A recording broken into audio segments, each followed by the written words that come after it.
जिना के बारे में उन्होंने जो कहा था, हम तो जिना के सख्त मुखालिफ है, इसलिए भारत को अपना वतन माने। मगर 42 में आपके प्यारे वीर और जिना की पार्टी ने नॉर्थ वेस्ट फ्रंटियर, सिंध और बंगाल में मिलकर हुकूमत चलाई और उस हुकूमत ने 1.5 लाख हिंदू और मुसलमानों को अंग्रेजों की फौज में शामिल कराया ताकि वो लड़े। तो किसी शायर ने अच्छा कहा था वजीर आजम के बारे में कि फरेब देकर जमाने को पारसा ना बनिए, इन्हें कहो कि वो बंदा बने खुदा ना बने, अमीर शहर यही चाहता या हजरत कि हमारी चीख गले में रहे सदा ना बने।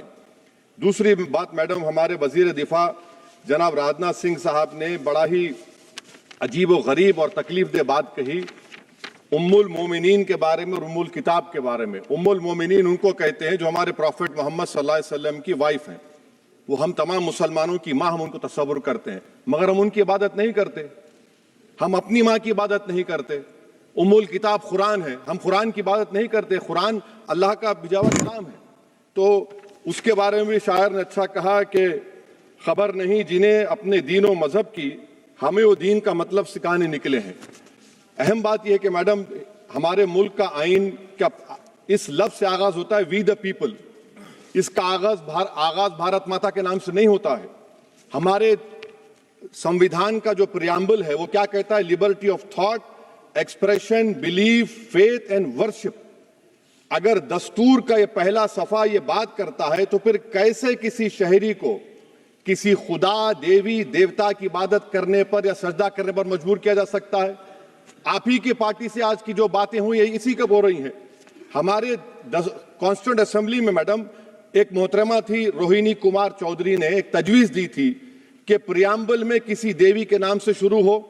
उन्होंने खास तौर से वंदे मातरम का जिक्र किया मगर उसको कबूल नहीं किया गया।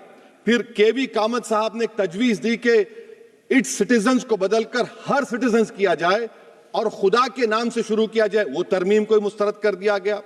हमारे संविधान का उसूल यह है कि भारत क्या है, उसकी अवाम है, अवामी कानून की मुसन्निफ है, अवाम की मर्जी से सबसे बालातर है, अवामी हाकिम है। मुल्क किसी खुदा, देवी, देवता, मजहबी इलामत के नाम से नहीं चलता, ना मुल्क किसी एक मजहब की मिल्कियत है। इसीलिए बाबा साहब अम्बेडकर ने क्या कहा था? उन्होंने मदर इंडिया के नजरिए को मुस्तरद किया। बाबा साहब ने एक नई इस्तिलाह वजह कर दी और कहा कि भैक्षित भारत, ये बाबा साहब अम्बेडकर ने कहा। अब मैडम, अगर मजहबी आजादी इस आइन का बुनियादी उसूल है तो सवाल यह पैदा होता है कि उस वक्त हमारे जो कॉन्स्टिट्यूंट असेंबली के प्रेसिडेंट थे जनाब राजेंद्र प्रसाद साहब ने किस बुनियाद पर वंदे मातरम को कौमी तराना करार दिया? ना तो कोई सेक्युलर रेजोल्यूशन है इसके बारे में। मैडम, मैं आपको बताना चाहूंगा कि जुडिशरी क्या कहती है। बीजू इमैनुअल केस है 1986 का, जिसमें जिहोवा विटनेस ने कहा कि मैं नेशनल एंथम के वक्त खड़े रहूंगी, पढ़ूंगी नहीं। सुप्रीम कोर्ट ने कहा कि उसने कोई गुनाह नहीं किया। वहीं एक 2017 का केस है अश्विनी उपाध्याय का केस सुप्रीम कोर्ट का, उन्हें कहा गाइडलाइंस दिए जाएं वंदे मातरम पर, सुप्रीम कोर्ट ने नहीं कह दिया। फिर आप आ जाइए madam, prevention of insult act national 1971, इसमें नेशनल सॉन्ग नहीं है, सिर्फ नेशनल एम्बलम और आपका नेशनल एंथम है। फिर आप आ जाइए 40th अमेंडमेंट आर्टिकल 51 है, 76 में पास हुआ, उसमें भी इसका कोई जिक्र नहीं है।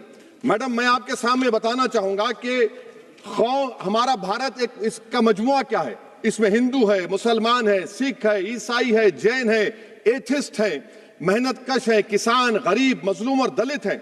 मगर अगर जो तकारीर आज हमने यहां पर सुनी और बाहर जो सुनते हैं, अगर भारत को देवी कहने और उसके आगे सजदा करने, तो दरअसल कौम परस्ती को, वतन से मोहब्बत को मजहब में तब्दील कर रहे और फिर यहां पर बोल रहे कि अगर भारत में रहना है तो वंदे मातरम गाना पड़ेगा। भाई, ये तो संविधान के खिलाफ है, सुप्रीम कोर्ट के जजमेंट के खिलाफ है। अगर वंदे मातरम मैडम कौमियत का मियार है तो फिर सवाल यह है कि हजरत मोहानी की कौमियत क्या थी जिसने इनकलाब जिंदाबाद का नारा दिया? अगर यूसुफ मेहर अली ने quit India Simon go back का नारा दिया तो उसकी कौमियत क्या थी? अगर हैदराबाद से मौलवी अलाउद्दीन जो मक्का मस्जिद का पहला मुजरिम है काला पानी में, और तुरेबाज खान जो मारकर लाश को लटका दिया गया था हैदराबाद में 8 दिन तक, उसकी कौमियत क्या थी? अगर इनायतुल्लाह काफी जो जिहाद का फतवा अंग्रेजों के खिलाफ दिया मुरादाबाद में, जब उनको 2 दिन में फांसी की सजा दी गई और जब फांसी की सजा के जा रहे हैं तो इनायतुल्लाह मौलाना काफी की जबान पर क्या था? वो रसूलुल्लाह हमारे प्रॉफिट की नात पढ़ रहे थे। क्या पढ़ रहे थे? कोई गुल बाकी रहेगा ना चमन रह जाएगा, पर रसूलुल्लाह का दीन हसन रह जाएगा। तो उनकी कौमियत क्या थी? माल्टा की जेल में महमूदुल हसन, हुसैन अहमद मदनी 6 महीने माल्टा की जेल की ग्राउंड में पड़े रहे। उनकी कौमियत क्या थी? अल्लामा फजल खैराबादी का वो सेल काला पानी का पुकार पुकार कर इनसे पूछ रहा है, जो वहीं पर मर गए, खबर वहां पर है, बताओ मेरी कौमियत क्या थी? मैडम, मैं एक मुसलमान हूं, मैं इस्लाम को मानने वाला बावकार इंसान हूं, और मेरे मजहब की बुनियादी तालीम तौहीद है। ला इलाहा इल्लल्लाह, नहीं है कोई खुदा सिवा अल्लाह के। और कुरान में अल्लाह क्या बोल रहा? इय्याका नाबुदु इय्याका नस्तईन, तुम मेरी इबादत करो, मुझे मानो। मुझे कहां से मिल रहा? आर्टिकल 25 से मिल रहा है। मुझे कहां से मिल रहा है? Liberty of thought, expression, belief, faith and worship से मिल रहा है। तो इसको जोड़ना ये बहुत ही खतरनाक होगा। और हमारे प्रॉफिट मोहम्मद सल्लल्लाहु अलैहि वसल्लम जब मदीने को गए तो उन्होंने उस वतन के लिए दुआ की, कहा कि अल्लाह मदीने की मोहब्बत हमारे दिलों में और इजाफा कर दे, मक्के से ज्यादा कर दे। तो ये इस्लाम, मुसलमान होना, हमारे ईमान में मुल्क की मोहब्बत बीच में नहीं आती, और मुल्क से मोहब्बत है और रहेगी हमेशा, क्योंकि ये अजीम कुर्बानियां यहां पर शामिल है जिन्होंने जंग आजादी में हिस्सा नहीं लिया। आज अगर वो वतन की मोहब्बत का दर्ज देंगे तो बड़ा गलत होगा। मैडम, मैं आपके सामने एक चीज पढ़ूंगा।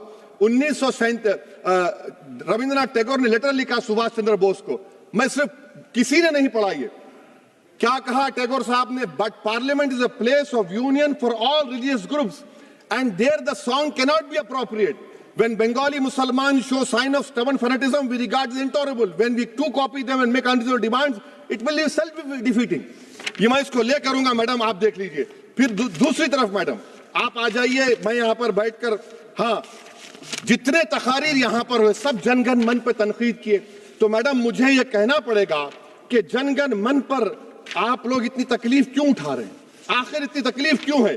तो मैं जब जाकर देखा तो मुझे 28 दिसंबर का ऑर्गेनाइजर मैगजीन का आर्टिकल मिला, जिसमें ऑर्गेनाइजर लिखता है कि what is the moral sanction behind government choice of Janagana Mana, except that it can be made an item of entertainment at the sumptuous parties thrown by government officials. आप बताइए, इसका बोलेंगे आप? और फिर उसके काइंड कैसा करते हैं? It will mean we can not love our motherhood. Madam please, it will mean that Vande Mataram is buried alive with the word Jan Gan Mana on the tombstone, for the tomb will also be of Jan Gan Mana of the will of the people. इस पर आप क्या बोलेंगे? Madam, मैं आपको ये बताना चाह रहा हूं कि वतन की मोहब्बत हमारे लिए बहुत अहम है, मगर ये बताइए हमको कि अभी मैडम यहाँ पर आनंद मठ के बारे में बहुत कुछ कहा गया। मैं सिर्फ 2 मिसालें आपको देता हूं। आनंद मठ के पेज नंबर 70 और 80 को पढ़ लीजिए। इसके बाद सनातन जहां मुसलमानों के घर पाते थे, इन्हें आग लगा देते थे। आप पेज नंबर 98 पढ़िए। हमें सिर्फ इन मुसलमानों को जड़ से खत्म करना है क्योंकि खुदा के दुश्मन बन चुके हैं। फिर आप पेज नंबर 115-16 दीजिए। फिर मुख्तलिफ इलाकों में मुसलमानों को सदा देने के लिए भेजे जाते, जहां भी मुसलमान आबादी नजर आती जला दिया जाता। फिर आप देख लीजिए मैडम, सफे नंबर 120 पेज 120, बंकिम लिखते हैं कि सनातियों को मालूम नहीं था कि अंग्रेज हिंदुस्तान को निजात दिलाने वाले हैं। ये आप क्यों कर रहे हैं? अब आप मैडम, मैं आपको पेपर्स दे कर दूंगा। मैडम, भारत में हमारी आजादी इसलिए आई और बरकरार रही कि हमने मुल्क और मजहब को एक चीज नहीं बनाया। हमने ऐलान किया कि हमारी मुल्क मुख्तलिफ तबकात मज़ाहिब पर मुश्तमिल है। हमारे मुश्तरका तकदीर हमारी कौमियत का सरचश्मा है। यह खास जबान, सखावत, मजहब नहीं है। अगर वंदे मातरम का मतन कौम और मजहब को एक बना देता है, अगर हम इसे टेस्ट बनाते हैं वफादारी का, तो फिर मान लीजिए कि यह गांधी, अंबेडकर, टैगोर, बोस और लाखों आजादी के सिपाहियों की सोच को छोड़कर गोडसे की सोच की हिंदू कौमी परस्ताना, मैडम खत्म कर रहा हूं, कौमी हिंदू कौम परस्ताना को अख्तियार करेंगे। मुझे वतन से बेइंतहा मोहब्बत है मैडम, और इंशाल्लाह हमेशा रहेगी। मगर बावजूद इसके कि मेरी मस्जिद, मेरी इबादत गाह, मेरे कपड़े, मेरे कारोबार पर हमले होते, मगर मैं फिर भी कहता हूं कि वतन मेरा, हर वतन को हम छोड़कर नहीं जाएंगे। मगर हुब्बुल वतनी का क्या मुतालबा है? हुब्बुल वतनी ये कहता है कि वतन से मोहब्बत है तो जुल्म को खत्म करो, गरीबी को खत्म करो, बेरोजगारी को खत्म करो, जबर का खात्मा करो, अमन का गहवारा बनाओ, पाकिस्तान की दहशतगर्दी को खत्म करो, एक्सप्लॉयटेशन को रोको, शरारत को रोको, मुल्क के खिलाफ की जाने वाली साजिश खत्म करो। मैडम, भारत एक चमन है जहां पर हर फूल को खिलना चाहिए, और अगर कोई इस फूल के, अगर पूरे फूल खिलेंगे तो उसकी खुशबू से ये वतन मौतर होगा। मगर अगर इस चमन का माली ये कहेगा कि एक ही फूल खिलेगा, तो मैं जिम्मेदारी के साथ कह रहा हूं, अगर एक ही फूल खिलेगा तो वो सहरा बन जाएगा और माली माली नहीं रहेगा, वो जल्लाद कहलाएगा। तो इसीलिए मैडम हम उम्मीद करते हैं कि हुकूमत इस पर जोर जबर ना करे। मेरा राइट है, यकीनन मैं जानता हूं कि आजादी के लड़ाई में वंदे मातरम का नारा था, मगर अगर आप इसको जबर करेंगे तो ये संविधान के खिलाफ है। वफादारी का सर्टिफिकेट हमसे मत लीजिए मैडम, खत्म कर रहा हूं। वफादारी का सर्टिफिकेट हमसे मत लीजिए। आपके बुजुर्गों के कोई एक किताब में लिख के क्या लिखा है बता दीजिए, कहां पर क्या लिखा हुआ है। तो मैं मैडम मैं इस शेर पर अपनी बात को खत्म कर रहा हूं मैडम।